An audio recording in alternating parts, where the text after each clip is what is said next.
Bali sudah berkali-kali dinobatkan menjadi destinasi wisata terbaik di dunia, dan yang terbaru adalah, Bali berhasil menduduki peringkat pertama, setelah mengalahkan London, sebagai destinasi wisata terbaik di dunia, menurut TripAdvisor tahun 2021, yang dikutip dari Kompas.com. Orang-orang dari seluruh dunia, banyak yang ingin berkunjung ke Pulau Bali, dan mereka yang sudah pernah ke Pulau Bali, merasa nyaman tinggal di Pulau Bali, dan terus ingin datang ke Pulau Bali. Pulau Bali bisa bersinar seperti itu, karena alam yang ada di Pulau Bali, baik itu alam bawah, alam tengah dan alam atas, terus-menerus dihormati, didoakan, dan dijaga dengan baik, sehingga alam pun berterima kasih, dengan memancarkan vibrasi keindahan di Pulau Bali.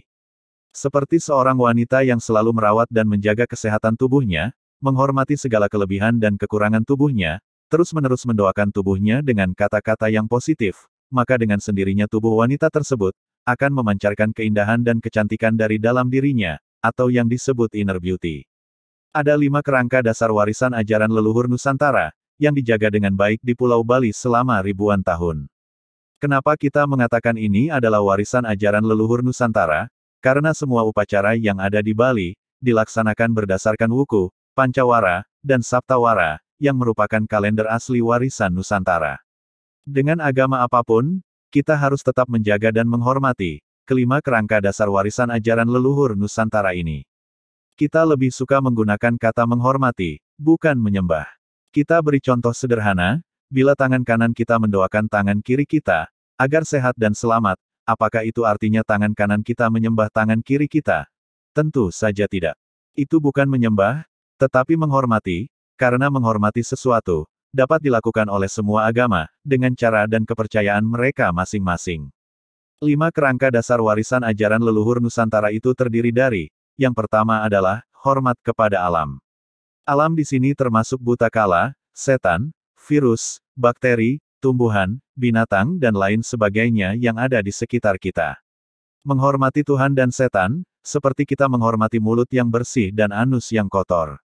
Leluhur Nusantara tahu, bahkan anus yang kotor pun ada tujuan dan fungsinya diciptakan oleh Tuhan.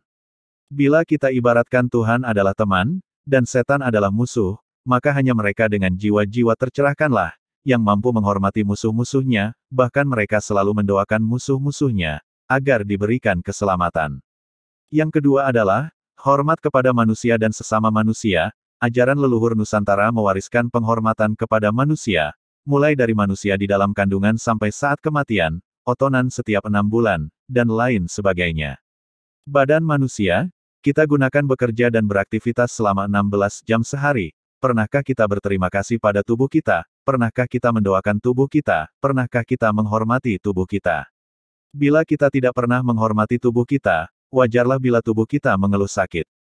Penghormatan kepada tubuh kita, selain untuk mencegah timbulnya penyakit, juga sangat membantu dalam penyembuhan suatu penyakit. Teman-teman boleh menonton cerita Titik Puspa, di channel YouTube Deddy Corbuzier. Bagaimana Titik Puspa bisa sembuh dari kanker serviks stadium 3, dengan mulai menghormati tubuhnya, dengan mulai mendoakan tubuhnya. Yang ketiga adalah, hormat kepada leluhur.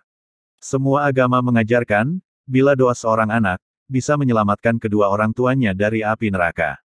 Bahkan ada suatu kisah, Nabi Musa melihat seorang anak, melayani orang tuanya, yang telah dikutuk menjadi seekor babi karena melakukan dosa. Berkat pelayanan dan doa tulus dari anak tersebut, kedua orang tuanya dibebaskan dari kutukan, bahkan tempat mereka di neraka pun telah ditukar menjadi surga yang indah. Karena itulah di Pulau Bali, para leluhur dibuatkan tempat penghormatan dan mendoakan mereka di Pura Merajan.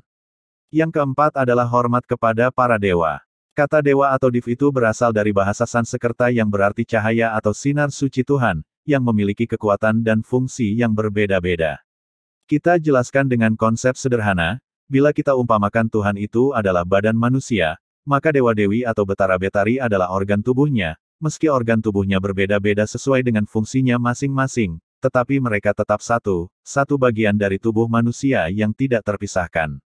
Seperti kita ketahui bersama, lambang Surya Majapahit adalah Dewata Nawasanga, atau dewa penjaga ke-9 arah mata angin, dan sampai saat ini di Pulau Bali, konsep Dewata Nawasanga masih sangat dihormati dengan menempatkan 9 pura, di 9 arah mata angin yang ada di Pulau Bali. Yang kelima adalah penghormatan kepada Tuhan, Tuhan Yang Maha Esa, atau Sang Hyang Widiwasa, atau Sang Hyang Urip, atau Allah, dan lain sebagainya, dengan sebutan yang berbeda-beda, sesuai dengan agama dan kepercayaan masing-masing. Pulau Bali merupakan bukti, bila warisan ajaran leluhur Nusantara ini mampu membuat Pulau Bali bersinar di seluruh dunia. Mari kita bersama-sama, sebagai generasi penerus bangsa, menjaga warisan ajaran leluhur Nusantara ini, dari ajaran asing yang ingin merusak alam Nusantara dan Bali, yang sangat indah ini. Penjelasan mendetail dari masing-masing bagian kerangka dasar tersebut, akan kita bahas di video-video kita selanjutnya. Semoga semua ibu, semua makhluk, di semua alam dan tingkatan, di seluruh alam semesta, di waktu dulu, kini dan nanti, selalu berbahagia dan bebas dari penderitaan. Salam Rahayu, Rahayu, Rahayu.